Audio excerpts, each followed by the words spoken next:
As carinhas da reencarnação. Como nós vamos falar de uma aula, nós gostaríamos de perguntar para vocês o seguinte. Nós vamos verificar a questão da unicidade das existências e os pontos contrários à unicidade das existências. E gostaríamos então que você pensasse rapidamente e nos dissesse dois exemplos contrários à unicidade de existência. Unicidade é viver uma única vez, né? Como a gente sabe. Unicidade de único, uma única oportunidade. E pluralidade de muitos. Então, o que vem na sua cabeça? Dois pontos contrários, dois exemplos que são contrários a se viver uma única vez. Como? Eu não poder falar nisso. Eu não poder falar nisso? Não, eu nunca ouvi falar. Ah, nunca ouviu falar. Viver uma única vez é aquela... As religiões dogmáticas tratam de unicidade de existência. Você, na hora que vai nascer, o espírito é criado nesse momento, e você tem uma vida. Quando termina essa vida, nós vamos para um julgamento, e vai para o céu, o inferno, ou vai para o purgatório. Esse é viver uma única vez. O que a gente está pedindo, o assunto é sobre reencarnação. A colocação dê dois exemplos, ou um exemplo, se você quiser, que seja contrário a se viver uma única vez. Um exemplo apenas. Eternamente, não morrer. Não. Nós, mas nós o quê? Nós encarnados? Um exemplo. O espírito, ele vive eterno. Não, ainda não. Está quente, está morno. As experiências que você traz consigo. Se você é criado no momento da concepção, como é que você pode ter experiência? Por exemplo, deve ter muita gente aqui que deve saber fazer coisas onde nunca estudou sobre ou nunca praticou. Sim ou não? Às vezes na artes, são coisas de arte, às vezes são situações ligadas a outras profissões. Alguém já conversou com um advogado sem saber direito, sem ter estudado direito, e teve a impressão que, de repente, o que você falava brotava de um conhecimento idêntico ao sujeito com quem você estava falando, que era o advogado? Já aconteceu com alguém? Você discutir lei com algum advogado sem você ter feito direito? Exemplo. Discutir mecânica com alguém que estudou mecânica e você nunca estudou e aconteceu? Já aconteceu com alguém aqui? Alguma atividade, dando um exemplo. Da onde vem isso se você foi criado a zero de jogo? Da onde vem essa experiência? É tão ridículo entender que a condição de viver uma única vez não permitiria que nós evoluíssemos. Se nós existíssemos uma única oportunidade, a gente estaria ainda no primitivismo do ser humano. Porque todos aqueles que desencarnassem, a nova geração começaria do zero. Aonde estaria o conhecimento acumulado da situação anterior para o progresso do espírito? A ciência combate uma ideia que ela defende. Então são as coisas muito interessantes. Porque como é que você evolui se você parte sempre do zero? Então, a nova geração partiria do zero. Terminando, a nova geração partiria do zero. É olhar a mesma coisa do reino animal. Por exemplo, o chimpanzé. O chimpanzé ele se adapta, apesar do nível de inteligência que tem, ele se adapta de acordo com a situação da região que ele vive, visando uma única coisa, sobrevivência. Então, se ele vive numa região que tem muito cupim, ele precisa comer o cupim, ele se adaptou. Outros que vivem em região que tem muita castanha, eles se adaptaram em pegar uma pedra, botar entre uma pedra e outra uma castanha, bate em cima para poder quebrar a casca. Mas eles se adaptam a uma condição de vida, de sobrevivência. Aquela geração morre e nasce outra, continua da mesma maneira. Esse seria o nosso futuro se a gente começasse do zero, não é verdade? Agora, as ideias reencarnacionistas, elas não são ideias espíritas. Elas não são ideias que nasceram com o espiritismo. O espiritismo tem como estrutura mestra dele a reencarnação, mas não é com o espiritismo que surge. Na realidade, você vai ver o assunto imortalidade da alma e pluralidade, ou seja, viver várias vezes, das existências, com os Vedas. Veda quer dizer conhecimento. que é mais ou menos a 4.000 ou 6.000 antes de Cristo. Nós estamos falando de uma informação de 8.000 anos atrás. Começam com os Vedas. Mas não são só eles que vão tratar desse assunto. Nós vamos para o hinduísmo ou o brahmanismo, que está no mesmo período, e eles têm os mesmos princípios que a gente acabou de mostrar dos Vedas, da imortalidade da alma e da pluralidade das existências. Eles têm os mesmos princípios e, na realidade, estão também no mesmo período, cerca de 8.000 anos atrás ou 6.000 anos antes de Cristo. Então veja que não são informações que vêm, né, de agora, não é uma coisa recente. São situações que são milenares, né? Mas dali nós vamos sair do brahmanismo, a gente vai para Krishna, que também, todo mundo aqui está muito distante da nossa era. 5.200 anos, onde o Krishna renovou a teoria dos Vedas, e olha um dos ensinamentos do Krishna. Ele ensinava que o corpo é um envoltório da alma, que aí faz a sua morada, sendo uma coisa finita, porém, a alma que o habita é invisível, imponderável e eterna. Veja que ele vai dizer que a alma, né, o corpo é um envoltório que a alma faz a sua morada. Mas a alma, esse envoltório, o corpo ou a morada dela, ela é finita, porque a alma que está usando o corpo é invisível, ela é imponderável e ela é eterna. Esse é um ensinamento de 5.200 anos atrás. Dali do Krishna, a gente está fazendo uma repassada histórica, a gente vai para os egípcios, aonde na Índia e no Egito surge a teoria da metempsicose, aonde, por exemplo, a informação, e também, né, são 5.000 anos atrás, a informação da questão da mumificação e daquilo que de fato os sacerdotes conheciam tinham diferenças. Os sacerdotes, ou a casta nobre do Egito, junto com os príncipes, etc., eles tinham domínio, por exemplo, da mediunidade, trabalhavam mediunicamente, aceitavam a crença num Deus único, e falavam sobre reencarnação, porém com naturalidade. Porém, a teoria da metempsicose, que fez uma influência, como dissemos, começa na Índia, atua no Egito ao mesmo tempo, e acaba sendo até levado para a Grécia, a gente vai ver a respeito, ela admitia, e quem ficar para a próxima palestra, que a gente vai falar sobre reencarnação e evolução dos espíritos, a gente vai entrar nesse assunto mais detalhadamente. Ela admitia você ir para frente ou para trás. Ok? Significa dizer o seguinte, poderia evoluir ou involuir. Então você tinha dois pontos. Então a reencarnação era, se a gente analisar, é uma situação totalmente factível na visão daqueles que aportaram no planeta. Vindo de Capela, né, e aí na próxima reencarnação a gente trata inclusive da localização, tal, para se você desencarnar e quiser ir para lá, você já tem um mapa. Aí vindo de Capela, o sujeito que ia reencarnar, vamos dar um exemplo aqui, bem grosseiro. Suponhamos que nós aqui todos estivéssemos desencarnados, ok? O que a gente às vezes também não sabe, né? Não é verdade? Porque muita gente vem na aula, vem no centro, etc., e já está desencarnado. Não é fato? Então, muito bem. Mas supondo que estivéssemos todos desencarnados. E aí chegasse um mentor responsável pelo nosso grupo todo, e dissesse assim, vocês vão reencarnar num planeta primitivo. Ok? Então essa belezinha que você tem nesse corpício, ok? 58, com um corpinho de 58, eu vou reencarnar num planeta primitivo. Eu não, nós. Você já conhece de pintar cabelo quando você os tem, evidentemente, não é verdade? Fazer unhas, né? Passar batom. Imagina você vai para um planeta primitivo, de gente grosseira, primitiva, que não tem essa estrutura de beleza. O que é que você acha que você imagina?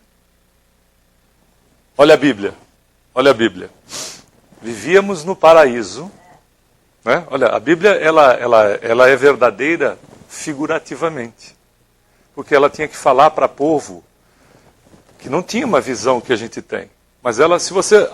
o que você tem que fazer? Você tem que tirar da Bíblia a forma para ir no conteúdo. Por isso que isso é informação do próprio Paulo de Tarso. Ele diz, a letra mata e o espírito vivifica. O que o pessoal fez? Queimou o livro. Que é de uma ignorância total, né? E que se mantém no mundo até hoje. Muitos países, né, atuam contra a educação, porque você matando a educação, ou avacalhando com a educação, você mantém um povo ignorante. Você mantendo um povo ignorante, você faz o quê? Controla, manipula. Então, na realidade, o que a Bíblia você tira, era isso que o Paulo estava dizendo. Não era para acabar com a educação, nem liquidar livros, nem bibliotecas. Quando você fica no espírito, você fica na letra, você fica assim. Por isso que o espírita não pode ficar na letra. Ele tem que ir para o espírito. Ou seja, ir para o espírito significa você raciocinar sobre a informação. Estudar não é ler. Estudar é pegar a informação e ir pesquisar para fazer links com aquela informação. É ampliar o conhecimento. É isso que ele disse, o espírito vivifica. É o espírito que está, é o conteúdo, não é o texto, é o contexto. Então a Bíblia, você tira a forma, tira a alegoria e vai para o conteúdo. Vivíamos aonde? Aqui no KSSF. Imagina que a gente vivia aqui. No KSSF, vivíamos nos Estados Unidos. Vivemos nos Estados Unidos. Então temos lá facilidades, tem os problemas, como qualquer lugar. Né? Mas temos lá uma situação de vida. Aí você sai daqui e vai para um local primitivo. Percebeu a relação?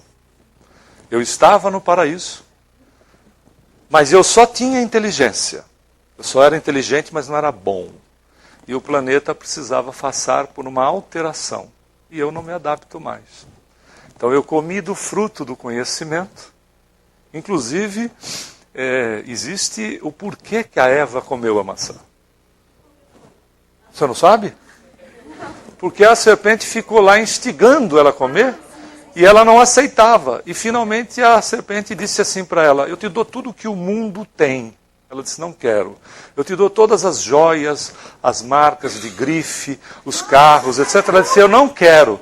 Disse, mas eu te darei iates, dinheiro, joias, etc. Né? As joias da Tiffany, a loja toda. Ela disse, eu não quero. Aí a serpente disse assim, come, bobinha, emagrece.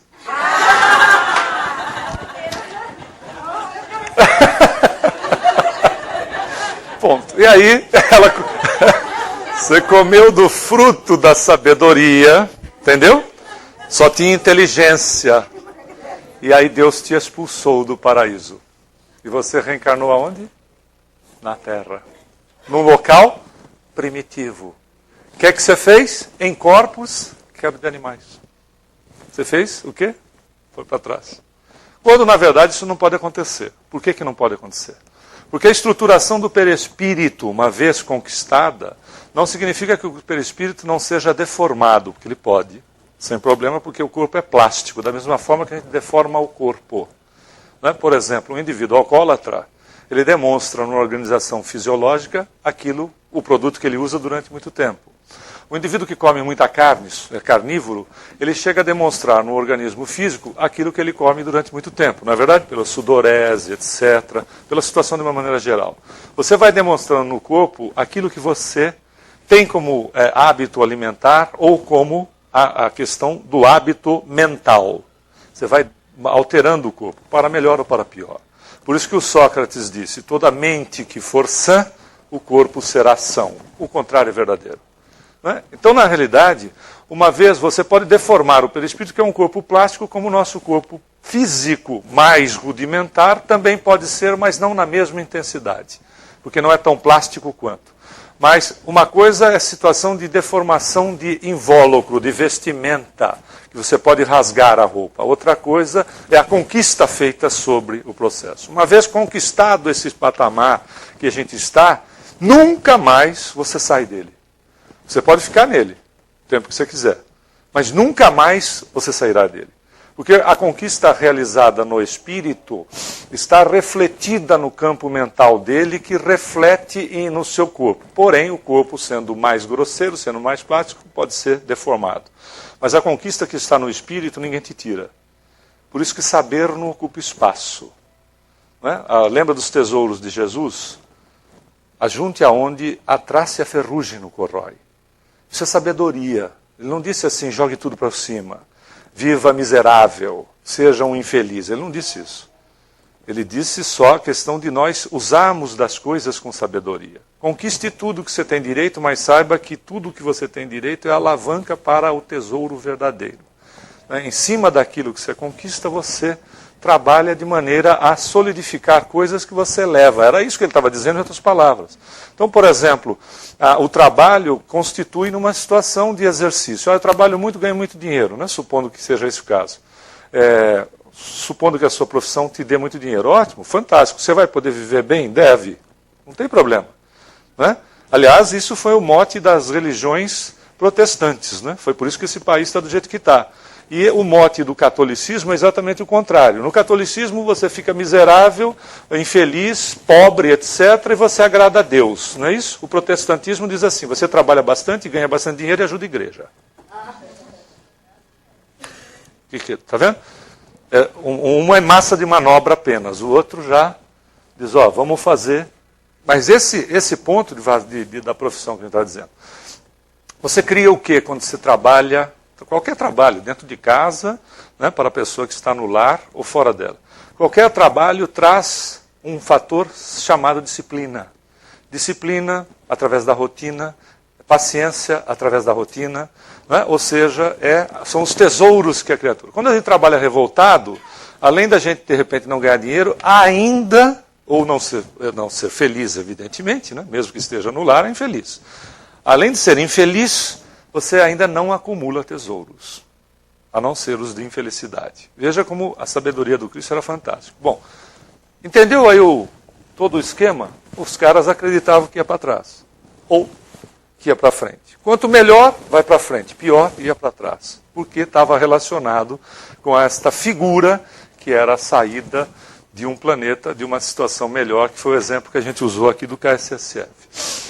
E a questão da mumificação era uma situação mal entendida de reencarnação amarrada com ressurreição.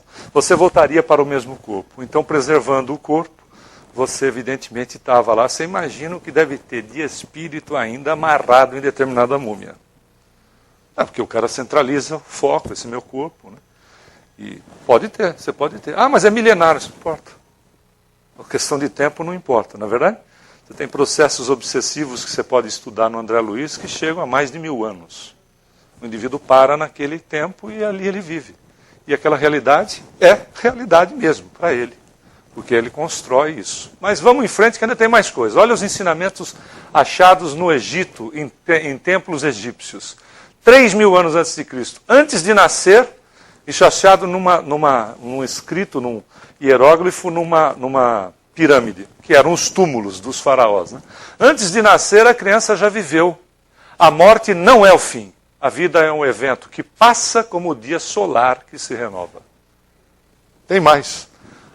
Um papiro conhecido como papiro Anana, de 1320 a.C., ensina, foi achado esse papiro que tem o título de Anana. O homem retorna à vida várias vezes, mas não se recorda de suas prévias existências, exceto algumas vezes, em seu sonho, ou como um pensamento ligado a algum acontecimento de uma vida precedente. Ele até diz que você pode se lembrar através do sonho, ou alguma coisa que se chama de déjà vu. Eu já vi isto. Na realidade, você pode ter visto no seu inconsciente profundo, que a gente já estudou aqui em outras vezes. Você acessa o seu inconsciente profundo no processo do sonho. O sonho é real. Por que ele é real? Porque você viveu aquilo. Ele surge como realidade e você se vê numa outra existência. Dá mais ou menos a seguinte situação. Você tem essa situação. É como se você, está aqui o coelho, eu estou aqui. Eu sei que ela fui eu. Eu sinto isso, mas eu me vejo de cima. Eu vejo a cena acontecendo, eu sei que ela fui eu. Essa sensação que eu tenho. É um sonho real, porque você sente isso, porque na realidade é você. Isso pode ser acessado através do sonho, se necessário for, os mentores sabem o que é necessário ou não, ou às vezes a gente olha ou vive determinado momento e diz assim, eu já conheço isso aqui antes. Isso pode se dar porque você viveu aquilo de forma semelhante, não quer dizer que é igual, ou então pode se dar porque no desdobramento do sono, a gente não pode ficar, quando a gente estuda, a gente não pode ficar com uma informação só. A gente tem que ir mais fundo. No desdobramento do sono, eu posso ter saído do corpo, fui naquele local, vivenciei uma situação, depois eu voltei para o corpo. 2 semanas depois, eu passo lá, vivencio aquela situação, aquilo é chamado de premonição. Quer dizer, eu vi aquilo em sonho, num desdobramento do sonho, aquilo aconteceu de fato e eu só realizo aquilo que já aconteceu no plano do espírito. Ok? Então a gente não pode ficar só com ou é assim ou é assado, porque não é, tem mais desdobramentos. Mas tem mais. O próprio Moisés, que foi criado pelos egípcios, que era um príncipe do Egito, quem quiser leia o faraó, o pessoal fala faraó Mener-Pitá, mas na realidade é faraó Mener-Pitá, porque Pitá era um dos deuses egípcios. E Mener era o nome do indivíduo, e o indivíduo fazia associação do nome com o Deus, né? Porque eles eram filhos de deuses. Então é Mener-Pitá. O faraó Mener-Pitá, que é do Conde Rochester, que inclusive tem um filme com Johnny Depp sobre a vida do Conde Rochester. O Conde Rochester é um exemplo interessante. Você pode pegar esse filme, não lembro o nome, entra lá, Johnny Depp, Rochester, movie, etc. Você vai encontrar o filme que fala sobre esse autor espiritual. Ele era um devasso aqui no planeta. Ele sai do planeta, alcoólatra e sifilítico. E lá no plano espiritual ele faz alterações, né? Porque a gente, né? Nós podemos aproveitar o tempo em qualquer lugar. Ele faz alterações e lá no plano espiritual ele acaba trazendo as obras através da Vera Krjanovsky, que era uma russa em psicografia. Então ele narra esse livro que a gente está falando aqui, que fala sobre Moisés, é o faraó Mener-Pitá e ele é o autor. E o que acontece no livro? A gente vê que o Moisés, né, ele foi colocado num cestinho, lembra disso? E puseram lá no Rio Nilo, tal, blá, blá, blá, blá. Isso é tudo figurativo, né? Na verdade, os escravos, as pessoas usavam os escravas e os escravos. Se você vê aqueles 12 anos de escravidão, aquilo lá é aquilo para pior, né? É aquilo para pior. Se você quiser ver um bom filme e recente, esse filme mostra a vida de escravo, é daquilo para pior. Então, eles eram objetos. Então, os donos dos escravos usavam as escravas ou as crianças, sexualmente inclusive, e as donas, às vezes, usavam os escravos. E o Moisés, provavelmente, é filho de um escravo hebreu com uma princesa. E aí eles queimaram o arquivo, né? Ou seja, mataram o escravo, evidentemente, e ele ficou com a história de ter vindo da água, né? Que Moisés significa surgido da água. E aí o Moisés ele vai levar para o povo hebreu, que ele vai fazer lá o êxodo, né? A saída do Egito, ele leva os conceitos reencarnacionistas, aonde ele diz que toda a iniquidade seria punida até na 3ª e na 4ª geração. Veja, Moisés está 1.200 anos antes de Cristo, há 3.200 anos atrás. E muitas religiões na tradução cortaram o até e ficou punição na 3ª e na 4ª geração, o que é ridículo, não é? Porque aquilo que seu avô fez ou seu bisavô, você paga a conta na sua encarnação. É absurdo. Na verdade, ele dizia a respeito de quê? Por que na 3ª e na 4ª? Porque ninguém via o avô nem o bisavô. As pessoas morriam muito cedo, né? A grande maioria morria muito cedo, você não tinha contato com o seu avô nem com o seu bisavô. Hoje já é mais comum as pessoas terem contato com os bisas, não é verdade? Mas há bem pouco tempo atrás, a minha geração, por exemplo, não teve esse contato com os bisavôs. Já tinham desencarnado todo mundo. Era mais incomum, até mesmo os avós. Então, com o aumento, né, o aumento na longevidade, ou seja, no tempo de vida, você tem esses contatos. Mas na época de Moisés, quanto tempo um escravo vivia? Não é verdade? 18, 20, 25 anos. O máximo, né, que um indivíduo vivia. Ele não conhecia avô nem bisavô.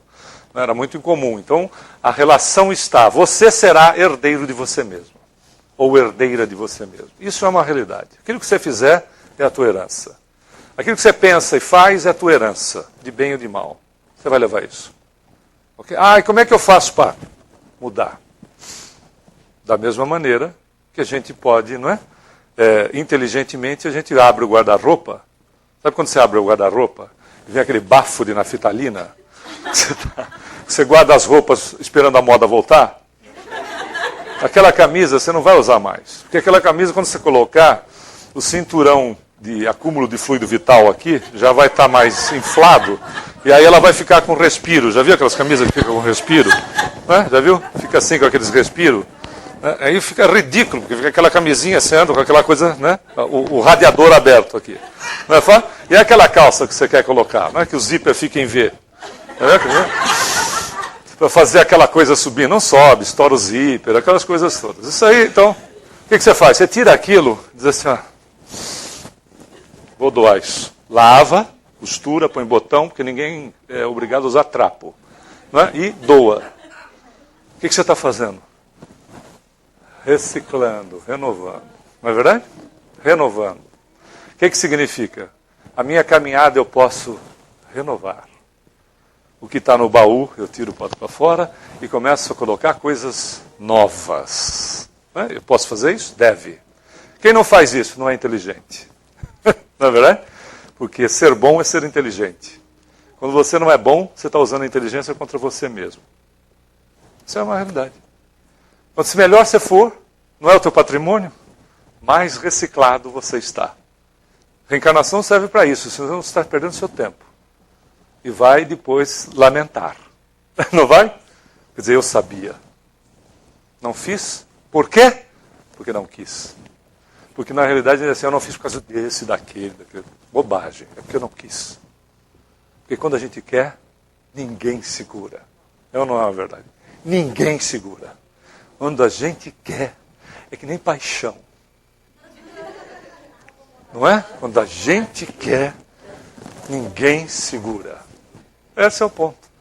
Muito bem, mas dali, olha as influências, quase 1000 anos, né? Porque no século IX, mais ou menos, que os maias florescem, eles construíam as chamadas pirâmides maias com seteiras. Seteira é janelinha, para eles analisarem o céu. Então, como eles não tinham condição de construir... Na próxima palestra eu trouxe na palestra seguinte, essa é aula, na palestra, eu trouxe fotos, inclusive, de um observatório maia e de um observatório atual para a gente poder ver. Então, eles faziam seteiras para estudar o céu, mas não tinha condição de fazer telescópio, faz uma janelinha. Incrível, né? Incrível, para poder estudar. Da onde vinha isso? Se na hora que alguém, na primeira pergunta que a gente fez, alguém disse assim, os conhecimentos anteriores. Não é verdade? Se você não tem base, se nasceu, foi criado no momento da fecundação, não tem base para essa informação. De onde vem essa informação? Não é verdade? Você tirou da onde isso? Você tirou do ar? Não existe isso. Você não tira nada do ar. Nada de graça. Tudo está na mente divina. Mas eu tenho que ter alguma experiência para poder ter em mim isso. Não é fato? Eu tenho que ter esse conhecimento. Eu não vou na mente divina e pego as coisas e digo assim, a partir de agora é meu. Sem fazer esforço nenhum. Sem ter trabalho, sem ter prática. Isso não acontece. Me vem a inspiração e eu começo a executar. É como você faz as coisas na sua vida. A receita de bolo está na mente divina? Tá, não está do jeito que você quer também, não é? Mas é a mesma coisa, a planta. A planta está na mente divina. Você vai lá e pega a planta, mas quem constrói? Não é verdade? Você bota a planta, a casa, a planta original está na mente divina. Quem constrói? É você. Você bota isso, eu criei isso. Na verdade, você co-criou. Porque quem cria é Deus. Na realidade, a gente pega o elemento base da mente divina e coloca, faz parte do processo da cocriação. A gente cocria, quem cria é Deus. Tudo está na mente divina. Aí a pessoa virou para mim assim, o parafuso estava na mente divina? Você negou. O parafuso, cada tipo de parafuso, não, porque Deus tem mais o que fazer do que ficar pensando em parafuso para você. Tá certo? Mas a ideia original está na mente divina. Que um cara vai, pega, e outras mentes transformam de acordo com a necessidade. Não é fantástico? Nós, no final das contas, somos criadores, em grau menor, mas nós fazemos parte da criação. Olha que demais que é. Você sabia disso ou não? Agora você vai sair daqui bombando, fala sério. Aí, bom, daqui a gente vai para Pitágoras. Você está percebendo que a gente está trazendo mais para a nossa época, né? 600 anos antes de Cristo, ele falava sobre transmigração da alma de um corpo para outro. A teoria da metempsicose, que ele vai para o Egito, estuda a teoria da metempsicose, leva para a Grécia e influencia na Grécia a teoria da metempsicose, acreditando que o indivíduo podia reencarnar tanto para cima, como também para involuir, ou seja, para baixo. Com o Buda, quase no mesmo período, 500 anos antes de Cristo, ele fala de atos cometidos em outras vidas. Olha o que o Buda fala: uma vida curta, uma vida longa. Um estado mórbido, uma boa saúde. Né? O doentio, uma boa saúde. O poder, a fraqueza. A fortuna, a pobreza. A ciência, a ignorância. Tudo isso depende de atos cometidos em anteriores existências. Então você já viu que não é o Espiritismo que falou de reencarnação só. Né? O Platão, na teoria da reminiscência, quem ler a República, quase 450 anos antes de Cristo, vai ver que ele diz que reencarnar é um mero relembrar. Não é muito verdade o que o Platão está dizendo, porque você não só relembra. Se você reencarnasse e ficasse repetindo a existência, não teria por que reencarnar. Mas você traz uma certa bagagem, mas essa certa bagagem é uma bagagem pequena perto das oportunidades que tem para frente. Senão a reencarnação não faria sentido se a gente vivesse amarrado no passado, porque a gente continuaria sendo uma verdadeira máquina, né? Você só repetiria, é uma coisa de ser máquina, que não é muito isso, mas também está aí dentro. E aí a gente vai para os judeus com a situação da ressurreição, que era entendido de uma maneira distorcida, apesar do que sobrou na Bíblia, foi só a questão do João Batista, que era o João, o Batista, que era o primo de Jesus, que ele fala que João Batista é o Elias, e quando ele vai falar com Nicodemos a respeito de que era necessário nascer de novo.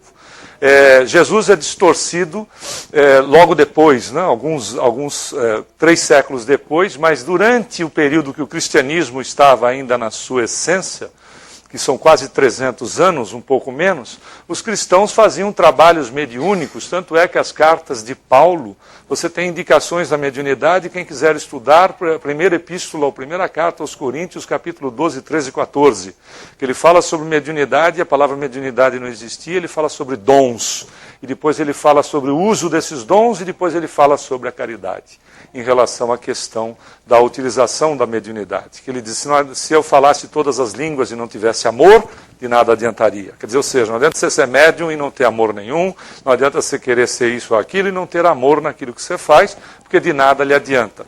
Isso tudo funcionava de uma maneira muito tranquila, muito normal.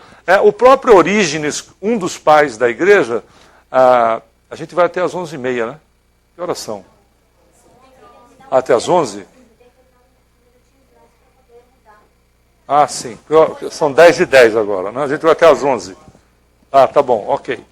A gente pode continuar aqui, né, também. A palestra é minha também, a gente já emenda tudo. O Orígenes, que foi um dos pais da igreja, quase 200 anos, já na era cristã, 200 anos depois de Cristo, quase, né? Ele disse que se a reencarnação não existisse, Deus seria injusto. Veja que já é uma criatura que está dentro de uma estrutura que ainda não virou igreja. Só com o catolicismo, alguns historiadores dizem ano 300. A grande maioria atribui ao ano 325 o início do catolicismo. O catolicismo é quando o imperador é o Deus, não o imperador romano. Ele coloca tudo por debaixo dele. Religiões, seitas, tudo ficava por debaixo do imperador. O catolicismo entrou por debaixo do imperador. Alguns historiadores dizem que se isso não tivesse acontecido, o catolicismo, ou o cristianismo virado no catolicismo, teria tido problemas de avanço, porque ele poderia ter se tornado uma seita, entre outras, uma seita judaica. Ele poderia ter morrido ali. Ok. Agora, o catolicismo, ele é o cristianismo distorcido. Distorcido porque os seus conceitos fundamentais acabam sendo trabalhados por homens. Então aqui não é o julgamento de religião, é uma situação de que os homens fazem as religiões. E os interesses se sobrepõem à questão da verdade. O que acontece com o catolicismo? Em 325, a gente teve o primeiro concílio. Se você entrar no site do Vaticano e pegar lá a concílios, você tem todos os concílios lá. Então você tem a aprovação da virgindade de Maria lá, de que Jesus, a geração da Maria Virgem, tudo isso está aprovado em concílio. Isso não foi feito ao acaso, isso teve aprovação, eles botavam em votação nesses concílios. Em 325, no primeiro concílio de Niceia, o imperador romano Constantino, que é este aqui, né, ele, conhecido como o Grande, não é porque ele era alto, é porque eles eram baixinho mesmo, mas era o Grande porque ele era poderoso, e a sua mãe, Helena, a Helena é a Santa Helena, aquela que foi 300 anos depois lá para a Palestina e achou os gravetinhos da cruz. Vai ser boa de localização assim no inferno, hein? 300 anos depois achou os gravetinhos da cruz. Né? E aí começou a venda das quinquilharias nas igrejas, que se vendia tudo. Se vendia cabelo de Jesus, roupa, o anel do bispo. Quando eu fui católico, e eu fui católico praticante, a gente beijava o anel do bispo, não a mão.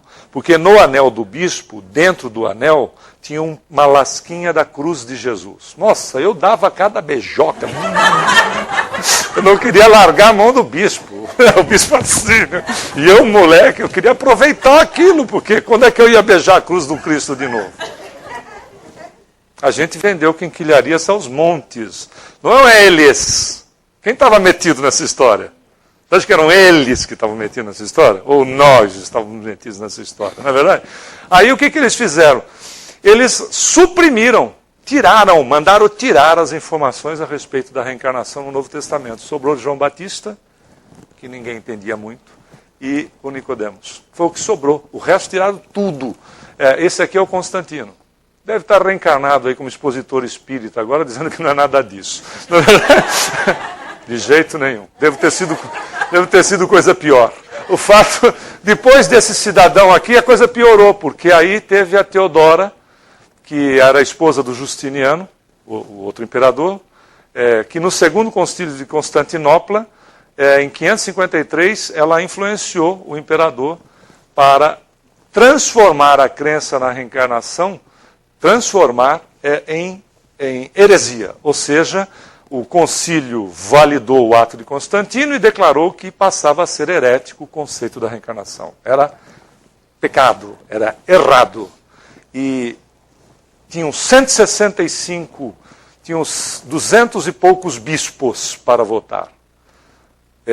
113 votaram a favor de manter a reencarnação. É um absurdo. E 165 votaram a favor do Constantino, que queria que tirasse a reencarnação. Ou seja, é a mesma estupidez da gente dizer assim, o sol não nasce amanhã. É tão estúpido quanto. Porque a reencarnação não é motivo de crença. Se você acredita nela ou não, você vai reencarnar. Ok? Por assunto. Ah, mas eu não tenho religião. O problema é seu. Você vai reencarnar. Não, porque é metodologia evolutiva, não é atrelado à crença, nem ideologia, nem religião. É metodologia evolutiva. Enquanto você precisar, você vai reencarnar. Acabou. É bom reencarnar consciente. Inconsciente, você fica meio no... Não é verdade? Não vai da valsa. É bom ser consciente, porque vai reencarnar. Bom, não adianta discutir. Ah, lá no Livro dos Espíritos, eu posso ficar sem reencarnar? Pode. Quanto tempo? Ah, séculos, milhares de anos. Pode ficar. Isso não tem problema, mas você vai reencarnar. Bom, é mais ou menos assim. São fatalidades evolutivas. É fatalidade evolutiva. Fatalidade evolutiva. Você vai ser bom. Ok? Morreu o assunto. Você pode discutir o tempo que você quiser. Pode lutar contra essa realidade o tempo que você quiser. É fatalidade evolutiva, porque é genético. Você não consegue ir contra você mesmo a imortalidade toda. Você vai ser bom. Ponto. Felicidade. É fatalidade evolutiva. Você vai ser feliz. Ah, mas eu não quero ser feliz agora. Problema seu. Mas você vai ser. É porque a fatalidade está inserido no seu gene. Não tem jeito de ir contra o tempo todo. Não é verdade? Toda vez que você vai contra a sua genética, a gente já conhece, né? Inteligentemente já aprendeu. Você fica doente. Toda vez que você vai contra a sua genética, você fica doente. Significa, toda vez que eu penso mal, eu estou contra a minha genética. Aquilo vai me transformar numa doença. Então, na realidade, é ser inteligente. Mas isso eles liquidaram a questão. Então, estava aprovado que reencarnação não existia. Principalmente porque a Teodora tinha eliminado todas as colegas, porque ela era uma meretriz, e ele conheceu a Teodora, ela não girava a chave, porque não tinha chave, acho que para girar, né? Mas ele conheceu, ficou apaixonadaço por ela, transformou ela numa imperatriz. Nossa, nós homens somos uma loucura, não é verdade? A gente faz tudo o que vocês querem. Aí, transformou ela numa imperatriz e tinham as colegas de trabalho. Imagina a imperatriz entrando no palácio, naquela festona bacana, e as colegas de trabalho dizendo assim: quem diria, hein, ó? Hein, Teô? Né? Porque Teodora devia ser Teô para os íntimos. Hein, Teô? Quem diria, hein? Onde é que a gente vai parar, não? Beleza, hein? Ela botou todas numa espécie de um convento, onde ninguém podia sair. Ótima. E aí a galera pulava, né, das torres do convento para tentar se safar e coisas do gênero. Mas ela resolveu o problema. Fora isso, ela negociava com escravo. Ela era escravocrata. Não dava para negociar com escravo, matar colega de trabalho e dizer que os nobres nasceriam plebeus, porque os nobres sustentavam o poder. Sabe como é que se constitui um poder? Não é simples você entender. Você tem o rei. Quem sustenta o rei? A nobreza satisfeita. Se você olhar qualquer governo, é a mesma coisa. Tem o rei, a nobreza satisfeita. Se a nobreza ficar insatisfeita, o rei cai. Bom, então você tem o rei, a nobreza satisfeita, depois você vem a turma que trabalha e sustenta, né? E depois você vem a galera onde você dá pão e circo. Roma. Né? Pão e circo, para distrair a situação miserável, que a pessoa não educada não raciocina. A turma que raciocina, mas tem que trabalhar. Né? E a galera que tem que, né, meter imposto aqui, para poder viver na boa aqui. Ok? Mesma coisa. Você vai e diz assim para os nobres: vai reencarnar plebeu, miserável. Você vai aprender como é que é a vida lá, né, que você explora. Não dava, né? Olha como é político. Liquida isso que você deixa todo mundo feliz, inclusive eu. Não é verdade? Ela, particularmente. Veja como são os interesses que manobram. Mas a coisa, está aí o dito cujo apaixonado. Mas a coisa evolui, né? Graças a Deus. 1500 anos depois, surge o Espiritismo, não é a religião do futuro, como diz Leon Denis, mas é o futuro das religiões. Significa que o mundo não será espírita, mas os seus conceitos fundamentais serão de todos. O que é muito diferente de ser uma nova religião para ser dono de tudo, porque se a gente bobear, a gente bota papa no espiritismo, padres, coisas do gênero, a gente faz uma estrutura sacerdotal e começa a dar confusão de novo. Então é melhor que fique do jeito que está, né? Porque vai espalhando as ideias sem ter cargos e poderes, né? Porque os espíritas já brigam muito entre eles. Diz Caibar-Schulte o seguinte, que enquanto a igreja nos perseguia, a gente se unia para se defender de uma situação, de um ataque comum. Quando a igreja cansou de nos perseguir, a gente começou a brigar entre nós mesmos. Não é verdade? A gente começou a brigar entre nós mesmos. Essas são palavras do Caibar-Schulte, é de grande sabedoria. Mas, na realidade, então surge o Espiritismo e com ele, naturalmente, nós vamos ver os pontos contrários e racionais à unicidade de se viver uma única vez. Né? Diferença evolutiva de alma para alma, que ela disse assim, os meus conhecimentos anteriores. Tendências. As nossas tendências. Eu tendo a ser assim. De onde vem isso? Se você partiu do zero. Que tendência é essa? Né? Eu tendo a falar mal da vida alheia. De onde vem essa tendência se você partiu do zero? Não é? Quando eu vi, já não aguento. Eu já falei tudo que tinha direito. De onde vem? A educação. Criaturas que reencarnam em locais assim, né, primitivos quase, e se mostram criaturas muito educadas. Em famílias deseducadas, pessoas que têm polidez, que tem educação, apesar de uma base, né, do meio estar distorcido. Crianças problemas dentro de lares onde as pessoas são equilibradas. Ou as superdotadas perto de criança que é medíocre. As ideias inatas, né? Ou intuitivas. Into vem de você, está dentro. Inato é seu, é inerente, significa. Você, pumba, caramba, eu sei fazer isso. Consigo ver isso, consigo aquilo, etc. Está dentro de você. Não dá para saber quando é inspirado, que é de fora, e quando é into, que é de dentro. Às vezes as coisas se somam, a gente não tem muita ideia do que seja. Mas na realidade, se está dentro de mim, quando eu boto isso para fora, eu entro em relação, porque a gente vive num mundo de relação.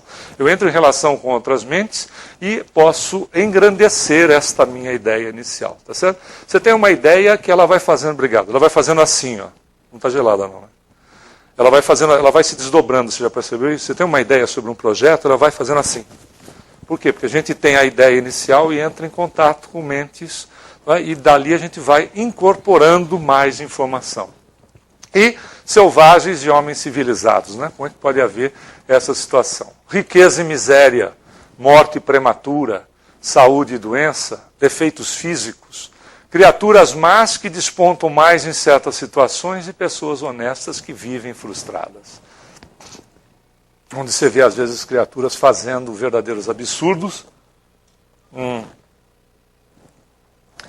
com dinheiro dos outros, se dando bem, vivendo assim numa situação de reis ou rainhas, e, na verdade, pessoas que trabalham de sol a sol, passam a vida tendo uma resistência próximo do miserável, e você diz, isso não é justo.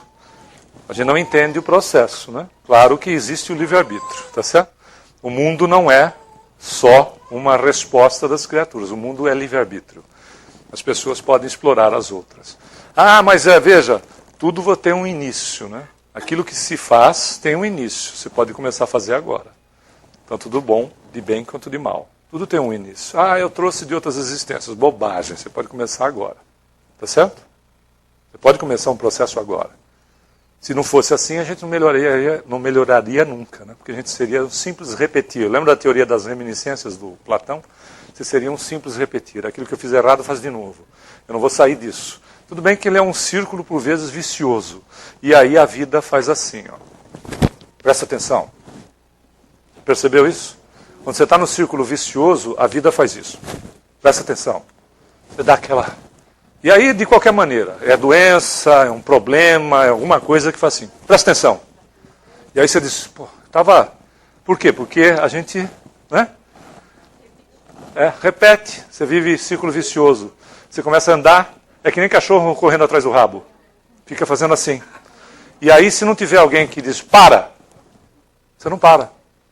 Porque entra em parafuso. E às vezes, se não... E vai sair de uma reencarnação para outra, vai. Às vezes vai um monte de reencarnação. O indivíduo vai rodando assim. Porque livre-arbítrio tem que ser respeitado, porque é onde está a justiça divina. Só que, como qualquer pai, a criança repete o problema, ou qualquer mãe, ela repete o problema até a hora que a mãe diz assim, chega! Não é verdade? Só que isso, ao longo do tempo, para o espírito na evolução, não é a mesma coisa que cuidar de uma criança 1, 2, 3 anos, né? Não é o tempo se estende, mas tem o agora chega. Esse agora chega é porque o próprio indivíduo já não se aguenta mais. Ele não se suporta, porque o desgaste é tamanho que você não se suporta. São coisas combinadas. Você não se aguenta mais. Porque o desgaste energético é tamanho que chega uma hora que você não aguenta mais. É a hora do chega. A gente não se suporta mais. Aí, qual seria a finalidade da reencarnação? Pergunta Kardec. A resposta dos Espíritos, no Livro dos Espíritos, o número 167, é dizer expiação, expia quem quer naturalmente, melhoramento progressivo da humanidade. Sem isso, onde estaria a justiça? Veja, melhoramento progressivo da humanidade. A expiação é uma coisa que eu insiro por uma opção que eu não insisto. A própria ciência é interessante entender o seguinte, por que então houve essa separação tão culminante? E, por exemplo, Galileu Galilei é um dos pontos, né? A igreja demorou 300 anos para perdoar o cara. 300 anos, estamos meio atrasadinho, né? Mas o desprezo e as ameaças da religião levou à separação. E o que é mais interessante é que o conceito fundamental da ciência é exatamente o conceito fundamental da questão evolutiva do ser como espírito. Todo efeito tem uma causa. Todo efeito inteligente tem uma causa inteligente. Não entender que o universo, como diz Kardec no livro A Gênese, nasceu tem as suas leis inteligentes nascidas de uma explosão, seria a mesma coisa que admitir que o seu relógio é fruto da explosão de uma relojoaria. Não é verdade? E não que existe uma mente inteligente que se chama relojoeiro. Quer dizer, a ciência, combatendo a religião, se utiliza do mesmo preceito para defender-se na questão daquilo que ignora, que é a evolução do espírito. E aí, claro, a gente vê as questões da justiça da reencarnação. O espírito, para evoluir, não é? Pergunta Kardec, precisa reencarnar? Ou desencarnado, ele também evolui? Evolui mais ou menos? Por que será que se dá isso? Né? Ou seja, ele precisa reencarnar. A reencarnação, a finalidade, como a gente viu, é expiar faltas, provas. Né? Prova você se submete. Expiação é quando você não quer fazer. Eu sei que não deveria fazer, mas eu gosto de fazer assim. Então a gente está, né, consciente sobre a coisa e passa pelo outro ponto para ver como é que fica bom. Né? Essa é uma questão opcional. Prova não, eu preciso me submeter a uma prova. Eu me coloco a uma prova. Sou uma criatura que eu vivo apaixonado pelas coisas, eu preciso me submeter a uma prova. E aí a gente melhora a questão da humanidade com o progresso. A quantidade de reencarnações não são idênticas, alguns avançam mais rápido. Não tem número fechado para cada um. Disseram uma vez que você reencarnava, o ciclo reencarnatório era o ciclo dos signos. O Peixes é o último. Aproveite porque é a última. É ridículo entender dessa maneira. Isso é um absurdo, porque imagina 12 reencarnações, isso é ridículo. A gente reencarna, né, há quanto tempo a gente está reencarnando e quanto tempo vai reencarnar ainda. Ela não é um número fechado para uma pessoa, não acredite nessas bobagens de que o signo fecha a reencarnação, isso é tudo besteira. Na realidade, claro, se você perguntar assim, existem certas influências magnéticas dos planetas na sua vida? A resposta de Emmanuel no livro Consolador, na década de 70, diz sim, existem. Porém, o que mais influencia é a sua personalidade. Pode ter influência do jeito que você quiser. A Lua influencia na nossa vida? Claro, 73% do organismo humano é água. Se ela influencia na maré do planeta, ela influencia em alguma coisa na sua vida. Tanto é que quem trabalha em clínica psiquiátrica, as doses medicamentais para os nossos amigos, os pacientes, são aumentadas nesse período. Porque com a mudança da Lua, há uma influência orgânica, na questão da quantidade de líquido no organismo, e o cara pira, se aumenta a dose para deixar ele calminho. Ok? Isso acontece. Então, quem trabalha em clínica psiquiátrica sabe disso, ou quem é psiquiatra sabe disso.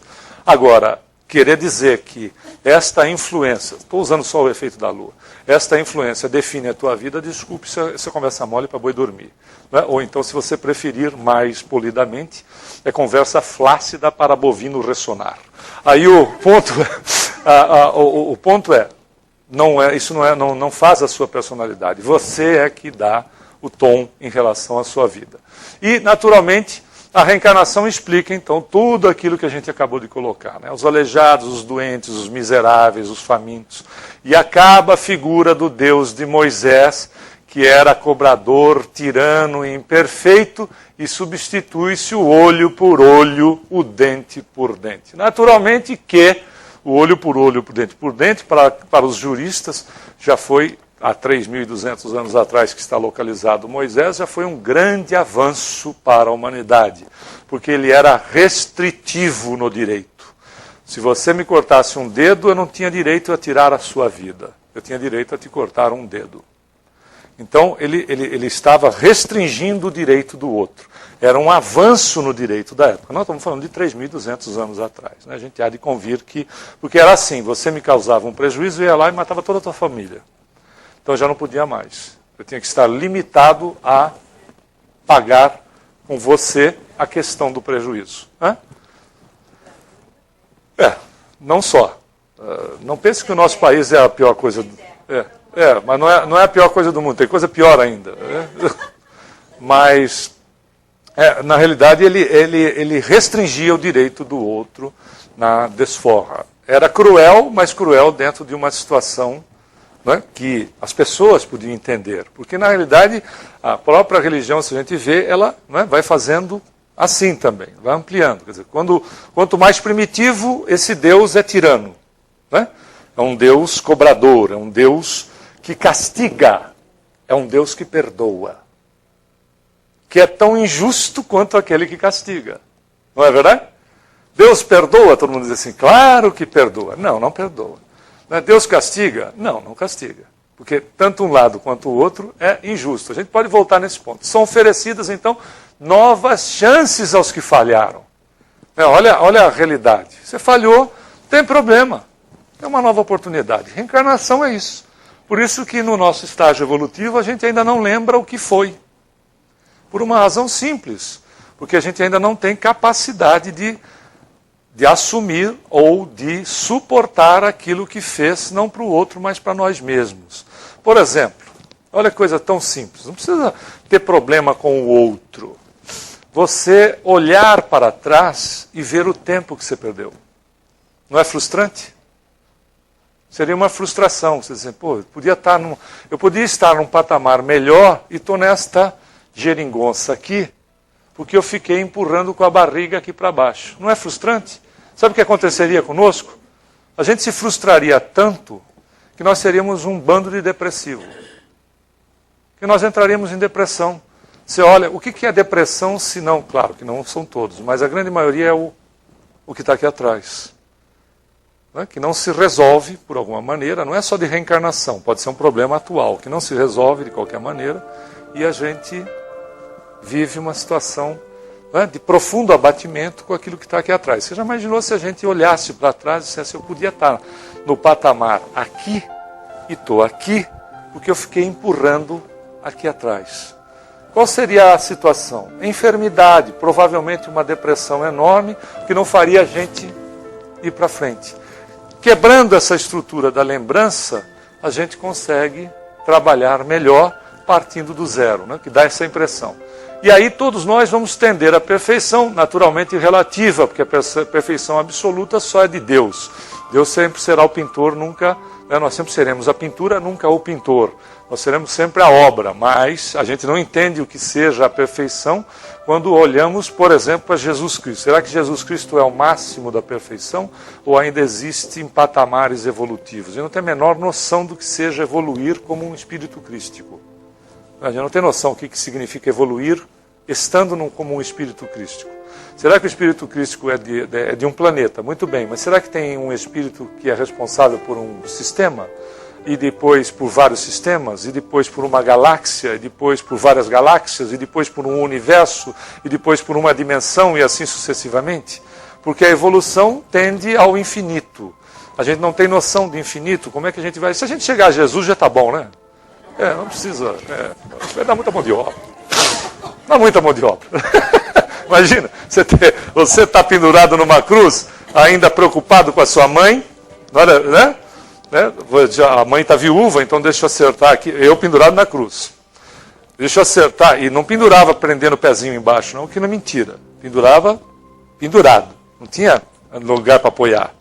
Tanto é que, quando o cara fazia assim no mastro, prendia o mastro, porque você mora por asfixia. O romano quebrava as pernas para você ficar pendurado. Então não tinha essa história assim de você ficar... Né, para você falar, você tinha que tentar se levantar para dizer alguma coisa. Então ele fala da mãe. Isso é só para dizer uma noção de amor. Ele fala, porque a mãe estava viúva já, né? José já tinha desencarnado. Então ele diz para João cuidar da mãe. Filho, aí está a sua mãe. Mulher, aí está o seu filho. Que João vai cuidar dela na ilha de Patmos até o desencarne dela. Ele se preocupa com a mãe. E aí todo mundo que estava tirando uma da tua cara, literalmente no português vulgar, é tirar uma da tua cara. Você diz, eles não sabem o que fazem. Eu já tinha cuspido em todo mundo. No mínimo. Não é a verdade? Você já se imaginou? Você está abençoando quem está te matando. Às vezes a pessoa causa isso aqui pra gente, a gente vira bicho. Sim ou não? A gente vira bicho por causa disso aqui, ó. Lasquinha da unha. Imagina você encarar a situação e as criaturas rindo da tua cara. Se chegar a Jesus, tá bom, né? Não é verdade? Você conseguir abençoar aqueles cuja ignorância ainda não entende o que estão fazendo. E de quem você é responsável. Quer dizer, quando o filho faz alguma coisa para os pais, e os pais dizem assim, veja, meu filho teve coragem de me fazer isso. Não é verdade? Quer dizer, porque o sentimento ainda está muito próximo um do outro, tanto do filho quanto dos pais. Então tem tem o melindre, não é isso? É aquela coisa melindrada. Puxa, eu fiz de tudo para o meu filho, fiz de tudo para essa filha, e olha como é que ela me retribui. É porque você está esperando retribuição. Você fez porque você quis. Não é verdade? Você fez porque você quis. Mas você fez porque você quis. Não deveria esperar. Está esperando o quê? Paga. Não é verdade? Retribuição é paga. Eu queria receber aquilo que eu dei, mas não vai. Pode ser que receba até melhor, mas pode ser que não receba. Então não fica contando. Não é verdade? Faz o bem pelo bem. Acabou. Olha como é inteligente. Não é inteligente? A gente aprende em casa o que a gente vai ter que fazer na sociedade. Faz o bem pelo bem. Não espera a paga. Olha Jesus dizendo, não espere o galardão, ou seja, o pagamento, o benefício. Faz e passa, diz Emmanuel. O bem é assim, a gente faz e passa. Não fica, vai se esquecer, hein? Porque você está esperando o pagamento, que pode não vir. E se não vier, ou pode até vir, mas de outra maneira, que era uma maneira que você não esperava. E aí a gente fica frustrado, porque não veio, ou porque veio e não era do jeito que a gente queria. Então você já faz logo, e depois você diz assim, cuida da tua vida, miserável. Né? Vai cuidar da tua vida. Né? E deixa de ser também, não é? Que a criatura não pode respirar porque leva o bafo. Né? Porque também tem esse detalhe. Né? Uma certa feita eu ouvi uma mãe dizer para mim assim, eu perguntei, você cria filho para você ou para o mundo? Você cria para mim. É problema, não é verdade? Porque essa criatura, como é que faz? Você reencarnou, nego, agora, não é abandonar. Não é abandonar. É o conceito equivocado de evolução. Quem não conhece a sociedade americana diz assim, aos 16 anos os pais botam os filhos para fora de casa. É de uma estupidez, de uma mediocridade, de uma análise primária, que na realidade a gente sabe que não é nada disso. O cara tem oportunidades no país inteiro. Você muda de casa se você tiver outras oportunidades que o país te oferece. É diferente, a economia é descentralizada. Na economia centralizada, fica todo mundo agarrado. Eu tenho visto adolescente de 45 anos de idade. No Brasil, você não tem visto? Outro dia encontrei um de 50. Está morando com o papai e com a mamãe. Com 50 anos. E a filha dele junto, que tem 20 e poucos anos. Então os avós cuidam da neta de 25 anos, que é surfista e só vive de surf. Parece que... né? Só vive, e nada contra. E o cara tem 50 anos. E claro, né? Evidentemente que ele trabalhou muito. Não, ele é vagabundo mesmo. Mas... Aí Trabalhou muito até os 50, agora chega, né? Já se aposentou na casa dos pais. Mas que coisa é essa? Não é verdade? Quer dizer, não é faltar com amor, mas é reencarnação, pessoal. Se você não der não é? Não vai. O cara, você está perdendo a oportunidade. Percebeu a questão da educação? Parece que a gente está brincando com uma coisa, mas a gente está falando sério, de uma maneira mais sutil. Na realidade, é o fator educativo. Você precisa educar a criatura, porque senão a criatura não avança. Um país que não investe na educação, olha a responsabilidade. O sujeito reencarnou e vai desencarnar, vai ficar praticamente na mesma. Não é verdade? Porque depois da intelectualização, você começa a usar a intelectualização para a questão da moral. Quer ver um exemplo? E tudo isso que a gente está falando é reencarnação, viu? Não é para... Reencarnação não é negócio lá do plano espiritual. Reencarnação é aqui e agora. Olha um exemplo simples.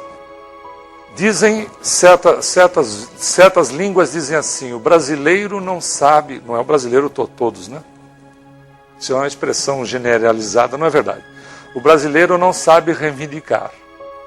Ok? A pergunta é, para você saber reivindicar, você precisa saber o que é reivindicação. O que eu vou reivindicar? O quê? Ele não sabe os seus direitos. O que são direitos? Quais são os direitos que eu tenho? Quem me disse que eu tenho esse direito? Quem me educou? Ou eu faço com o direito assim, procuro de onde vem o vento? Tá certo, pessoal? O que é certo e errado? Eu levar vantagem é certo? Não, é errado. Mas por que eu levo vantagem? Porque todo mundo leva, eu estou sendo deseducado desse jeito. Ninguém está dizendo para mim, isso está errado, cara. Não pode fazer isso. Você é otário se não leva vantagem. Pronto, você é otário. Então eu passo a ser trouxa se eu sou honesto. Então veja, o conceito é de deseducar. É uma educação sim, ao contrário. Então veja que, quando educado, você tende a ser moral. Não é verdade? Se bem que a moralidade vai muito antes da inteligência. Você é mais inteligente do que moral. Uma hora isso se equivale e você tem a evolução total do espírito. Você sabe e ama na mesma intensidade. Não é a moral, mas é a moral de usos e costumes que faz a primeira influência no processo reencarnatório. Isso está errado, não vou fazer. Não é? Então você vai lá na loja, ela diz assim, você tem 30 dias para devolver a roupa. Aí eu compro a roupa, boto a etiqueta para dentro, uso a roupa na festa, depois eu vou lá e devolvo a roupa. Está errado! Mas ninguém sabe, mas está errado, você sabe. Mas eu não sei, eu acho que isso é levar vantagem. Tudo bem, mas isso está gravado em você. Você vai ter que se ajustar com você, não com Deus, com você. Porque Deus tem mais o que fazer do que ficar culpando e executando este ou aquele que ele não é advogado de porta de cadeia.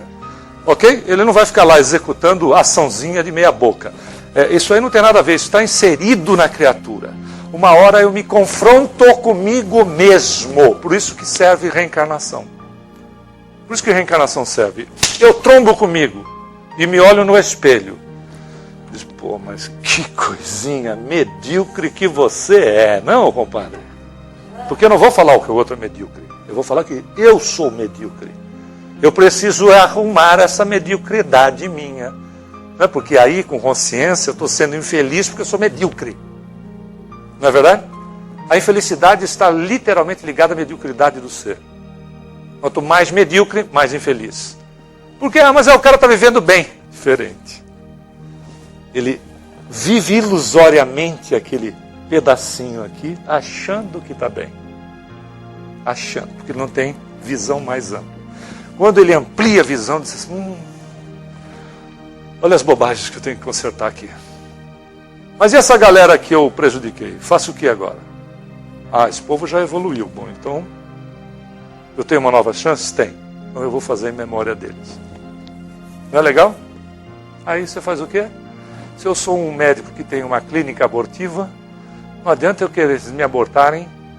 Quantas vezes eu posso fazer numa existência com uma clínica abortiva? Quantos abortos eu posso fazer? Milhares, não é verdade? Vamos botar centenas para aliviar. Então eu vou ser abortado 500 vezes? O que eu aprendo em ser abortado 500 vezes? Que Deus é cruel? Não, que Deus é cruel. Não me resolve a situação. Então eu posso reencarnar uma hora quando eu tiver consciência e criar metodologias ou trabalhar de forma que eu salve a vida não de 500, mas de 2 mil, 200 mil, 2 milhões. Não importa. Isso é lei de amor, não é? Nós vamos massacrar esse cara aqui. Porque se cai na nossa mão, a gente faz o quê? Vai em pedacinho. Eu vou começar enfiando a agulha embaixo da tua unha. Mas devagarinho, que é para doer bastante. Não de uma vez só. Ser bem gostosinho. Tá doendo? Espera um pouquinho. Não é verdade? Porque nós somos, quando pega a gente, nós somos cruéis. Olha como Deus é bom. Aí a reencarnação é isso. Faz essa situação, a gente, permite que a gente lute para refazer as coisas. Causa e efeito, porém, tudo tem um efeito, não tem? Claro, porque existe um causador. Quem é o causador? Sou eu. Mas com as leis universais de misericórdia, porque Deus é misericordioso. Por isso que a gente disse, não tem castigo e não tem perdão. Porque se Deus perdoasse, ele seria injusto, porque ele poderia castigar algumas pessoas. Ele não castiga nem perdoa. O que ele faz? Ele ama. Quem ama faz o quê? Educa. Nem castiga e não perdoa. Porque castigar eu alivio a sua responsabilidade. Não, aliás, perdoar eu alivio a sua responsabilidade. Castigar eu vou ser cruel. Então, eu te dou uma nova oportunidade porque eu te amo. Eu vou te educar, que é diferente. O pai e a mãe não precisam usar de castigo e perdão. Deixa eu aliviar tudo. Então meu filho faz coisa errada e eu boto embaixo da asa. Ou então eu sou cruel. Eu espanco, maneira de dizer. Ou, porque você pode espancar pela palavra. Você pode humilhar o indivíduo. Então eu espanco o indivíduo para ele aprender. Isso não resolve. Você precisa educar. Precisa sentar e dizer assim, olha, o seu sim tem que ser sim. Isso é recomendação de Jesus. O seu não tem que ser não. Ok? Não vai. Acabou. Quando começa isso? É de pequeno que se torce o pepino. Não vai. Vai dar chilique no shopping, no mall? Ah, não vai. Não vai. Porque para dar chilique no mall, já deu chilique em casa. Então eu já corto em casa, porque no mall não vai dar chilique. Ok? E vai tomar não precisa tomar uns tabefes. Se bem que o Chico disse que o bumbum da criança é redondinho e a mão foi feita em concha, para às vezes dar uma encaixadinha assim. Presta atenção. Não significa que precisa, mas às vezes é só um empurrãozinho que ajuda, não é verdade? Aquele empurrãozinho que é moral, o empurrãozinho, pega na moral, que é aqui embaixo. A moral começa aqui embaixo. Não precisa, mas na realidade o que você tem que dizer? Chega. Porque senão não vai chegar no mall, não vai chegar na sua casa, na casa dos outros, não vai chegar na rua. Uma vez um colega nosso foi fazer uma visita na casa de um amigo, e a esposa dele com a filha de 16 anos começaram a se esbofetear na sala. Quer dizer, peraí, em algum momento começou isso, sim? Que momento que era para cortar? Não é agora, era lá embaixo. Por isso que essa é a questão, o fator educativo. A gente corta lá embaixo para que a gente não colha depois situações desagradáveis. Dizer assim, e aí vem os desculpismos. Pois não.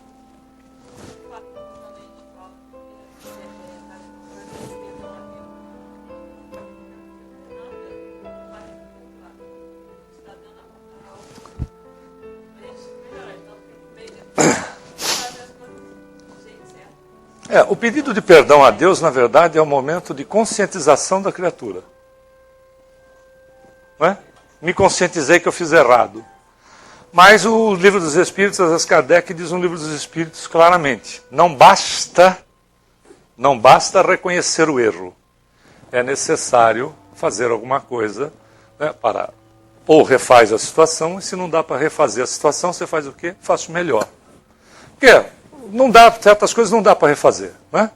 Eu tenho um colega que ele é expositor espírita também, nós demos aulas juntos num centro espírita lá em São Paulo durante muito tempo.